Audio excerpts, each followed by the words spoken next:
dhalinyarada in la baro dhaqankooda iyo sooyaalka taariikhdooda waxa ay ardayga ka dhigaysaa mid kalsooni ku qaba naftiisa iyadoona manhajka iskuulada magaalada Minneapolis lagu soo daray in wax lagu barto luqadda Soomaaliga.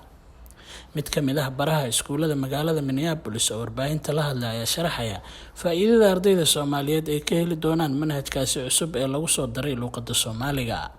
maadadan waxaa la dhahaa Somali Ethnic Studies waxaa markii ugu horeysay wadanka Mareykanka lagu bilaabay Minneapolis Public Schools. tijaabo ahaan waxaa la bilaabay sanad dugsiyeedka markuu ahaa 2018 ilaa 2019 oo lagu guuleystay.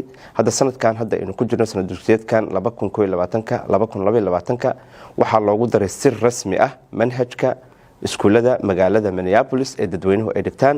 sidaa darteed ardayda Soomaalida waxay nasiib u helayaan in ay bartaan culumta ayaga ku saabsan dhaqan ahaan, taariikh ahaan, juqraafi ahaan iyo waliba shakhsiyad ahaan. markii ay bartaan halka ay ka soo jeedaan waxaa u muuqanaysa halka ay u socdaan si fiican ay u arkeen. marka waxay ka caawin doontaa mustaqbalka in ay gartaan asal ahaan halka ay ka soo jeedeen, taariikhdoodana ay si dheeldheel ah ayna ku lumin sida ummad badan ku dhacday wadanka Mareykanka. waxaynu ka abaarnaa siyaasadda qabiilka ku salaysan iyo yaa dilay iyo yaa gardarnaa iyo kan waxaasi ma galno. ilmaha waxaynu u sheegnaa wadankii inuu ka dhacay burbur siyaasadeed, burbur dhaqaale iyo burbur bulsho inuu ka dhacay, sababna ay u ahaayeen maamul xumo jirtay iyo dadkii oo maaragtay aanan la siinin ikhtiyaarkooda inay ku doortaan dadka ayaga ay doonayaan. kadibna wadankii uu dagaal sukeeyo ku habsaday, sidaa darteed ay halkan ku yimaadeen iyo halkii u soo mareen dhibaatadii loo soo maray.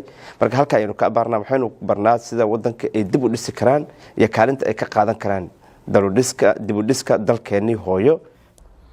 sidoo kale ardayda baranaysa taariikhdooda iyo dhaqankooda Soomaaliyeed ayaa iyagana dareenkooda ka hadlay waxaana ardaydaasi luqadda Soomaaliga wax ku barata kamid ah wax ka baran karno history Somali because ma barano barashada dhaqanka like school yashidan waxay haystaan like Native Americans and school kan ay horeys meel Soomaaliga baranayo ma ogaan history like Somalia meel fiican u ahaa before the civil war into dhicin.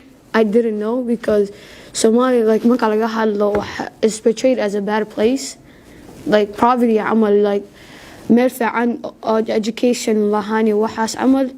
but class marka imaade I got a better understanding. My full name is Lorenzo Hernandez Rosario and I'm from magacayga waa Lorenzo Hernandez Rosario waxa aan ka soo jeedaa Puerto Rico.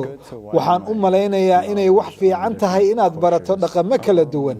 waxyaabaha aan bartay waxaa ka mid ah sida Soomaalidu ay u xushmayso waayeelka iyo deeqsinimadooda. and they are very generous.